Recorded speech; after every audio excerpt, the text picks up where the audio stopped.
Hey, this is Jeremiah Taylor, Chief Real Estate Officer here at Movoto. Welcome to our first edition of the Home Stretch Real Estate Roundup. Now, today is going to be all about what's happening in the national real estate market. That's right, all over the U.S. Now, we know every local market is just a little bit different, but hopefully what we get you today gives you some insights, gets you interested, and gives you value because what we're going to ask you to do is to connect with us, to connect with our agents so that we can help you understand what's happening in your local market and how these national trends are relevant to you. So let's get started. Now, the headline that we all know too well is interest rates. Going back to September of 2022, we had this huge spike up in our 30-year mortgage interest rate. Now, I want to help you understand why this has happened because there's actually two factors in play. The one that everybody talks about is the Fed raising interest rates. That's pretty obvious, right? When interest rates go up from the Fed, interest rates go up for mortgages, houses become more expensive. There's another factor at play here, though, which is what I would call the greed versus fear index, which we have labeled in this chart as the spread. The spread represents the difference between the 10-year treasury yield and the 30-year mortgage interest rate. Now, what you see over time, we're going all the way back to 2014 here. Over time, the 10-year treasury and the 30-year mortgage interest rate, they tend to move pretty closely together. But in times of uncertainty, this greed versus fear index that we're calling the spread starts to push these things apart. So you see here, where this line deviates in 2022, well, that was when we had a global pandemic. There was a lot of fear and uncertainty in the market. As that certainty came back, the economy started to heal and the things started to come back together through 2021. You'll see that compressed right back down. Rates came right back down closer to that 10-year treasury yield and things kind of moved as normal. Well, as inflation ran away from all the global stimulus that occurred during the pandemic, what we saw is the Fed started to send a message that we may have a recession. They're going to do their best to get a soft landing. They're going to be increasing interest rates. And that created fear. And so we have lived in this kind of fear spread world where the spread between the 10-year treasury and the 30-year mortgage rate has moved from its historical norm of 1.5% up to as much as 3%. Now, here's why that matters for you.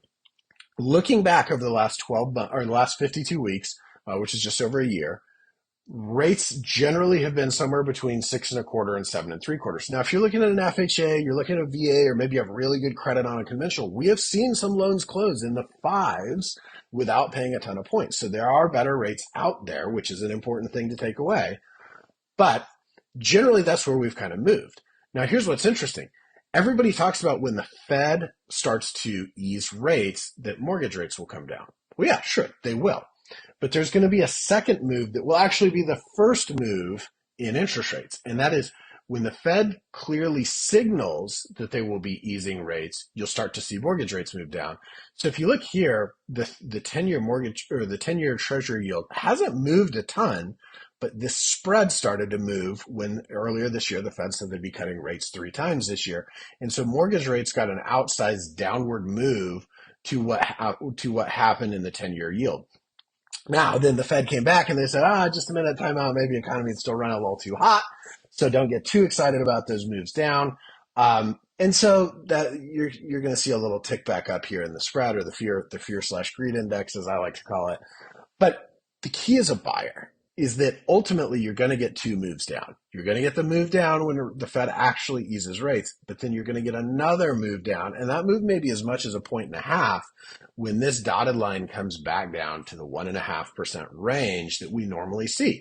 Now, last point here, today, the 10-year treasury is hovering just above 4%, which tells you if we were in a normal market, mortgage interest rates would be about 1.5 above that. So 4%, 1.5 above, 5.5%. Well, wait a minute. Today rates are 7%. That's because there's some fear in the market. So look for that to move. We'll keep watching this as we do more videos on this. We expect generally through summer, this is going to be the continued trend, but there is a chance as soon as the Fed starts to really signal like, hey, we think we've made it. We think we got this soft landing underway, that you'll see that greed fear index start to ease up. and you'll see that spread ease. You'll see mortgage rates start to come down, and it's going to create some buying opportunities. Now, for those of you that have been waiting for rates to come down, here's a really interesting thing. You'll see at the end, so this is like end of 2021, early 2022, seasonally adjusted annual home sales rate. So what this tells you is this is based on the current data and what we expect from seasonality, because more homes sell in summer than in winter. What kind of pace are we on? You'll see this slowly degraded through 2022 as rates ticked up and up and up, because we had so much price gain through the pandemic that when you started compounding that with interest rate price gains, because that's effectively what they are, causes you to pay more for the same house, that it slowed sales down.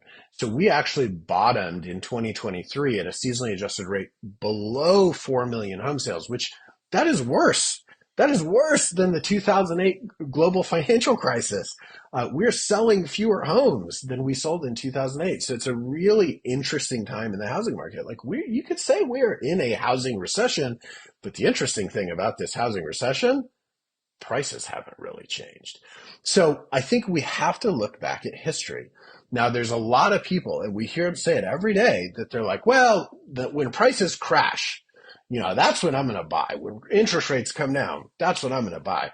I got news, folks. That's really only happened once in history. When you look all the way back to the last time that we saw an interest rate move the way that we see it now is in the early 80s. Okay. In the early 80s, mortgage interest rates got all the way up to the 20% range. Prices didn't crash. Prices, they softened, just like they softened a little bit here, but they didn't crash the way they did in the global financial crisis of 2008, which was a housing-led financial crisis. That's the key that you need to understand. We're not set up. The ingredients are not there for us to have a housing-led financial crisis. So you should not be waiting around expecting a 20, 30, 40% correction in home price. It's just very unlikely to happen. And notice I didn't say it's not going to happen, because I'm not crazy enough to make those sorts of predictions, but it's very unlikely to happen. It's like expecting a thunderstorm when there's no clouds. It's just pretty unlikely to happen. So what we do more likely see is this little bit of seasonal downward price pressure. Now, if you took this back over, this is only 3 years, but if you took this back over 20 years, you would see this same little slopey line where it's like in the summer, yeah, prices go up because people move, there's more competition. And in the winter, prices go down a little bit because less people move because there's less competition. It's called seasonality. It's super normal in the real estate market. But the key to understand is every year, the next peak is a little higher than the last peak. And 2023 was really no different. Like, yeah, it's slightly lower, but it's like, we're talking dollars, folks. When you're talking about several $100,000 purchase, it's nominal. And when you compound that with the change in rates, right? Remember what interest rates have done here, how they've gone up like this. When you compound this number with the change in rates, we actually saw year-over-year price appreciation. Now, the way I want you to think about this is a 1% change in interest rates is a 10% change in affordability. So in the last year, look at this, from 2022 to 2024, mortgage rates went from 4 to 7. So that's a 30% change in affordability. But look at this, home prices from 2022 to 2023, they only went up by call that 10%, from 307 to 410. That's a little more than 10%. It's like 30%. But then from 2022 to 2023, they stayed relatively flat. Well, yeah, it's because the cost of the debt has gone up by 30%. And so the person buying a home in 2023 is having to pay meaningfully more. So if you're waiting for home prices to fall, folks, it's very unlikely to happen, because you already had the most massive pressure on price that you're going to see in this cycle, which is rates going up by, almost double, and home prices didn't fall. Home sales fell a little bit to like lows, but home prices didn't fall. So that leads us to the question, should I buy a house now or should I wait for mortgage rates to go down? Well, hopefully you already drew the conclusion based on the data, which is how we should draw our conclusions, that you should absolutely buy a house now if you're financially ready to do so. It's always a good time to buy a house because that's where you, your family, your loved ones, that's where you're going to live your life. And we only get one shot at this. So you should absolutely buy a house if you're ready. There's so much research and data that indicates that the people that are homeowners build wealth. They have a net worth that's something like 30 times greater than people that live their life as renters. So it is the best opportunity we have. Yeah, it can be a little bit hairy. It can be a little bit scary when you're looking at a rate that is 6 or 7%. But waiting, look, I got bad news. It's going to be a lot like trying to find toilet paper during the pandemic when these rates come down. Because when the rates come down, all the other people that are thinking that they should buy now, but they want to wait, guess what? They're going to be in the grocery store shopping just like you. So if you thought this was useful, hit the subscribe button, hit the like button. We're going to put out more content like this. I'm really excited to share the home stretch with you. Um, if you have questions and you want to follow up, comment below, send us an email, connect with us, go on Movoto.com, hit contact agent. One of our local professionals will be very happy to help you with next steps on this or help you get in the market. So signing off, it's Jeremiah Taylor, Chief Real Estate Officer here at Movoto. Thanks so much, and we'll see you next month.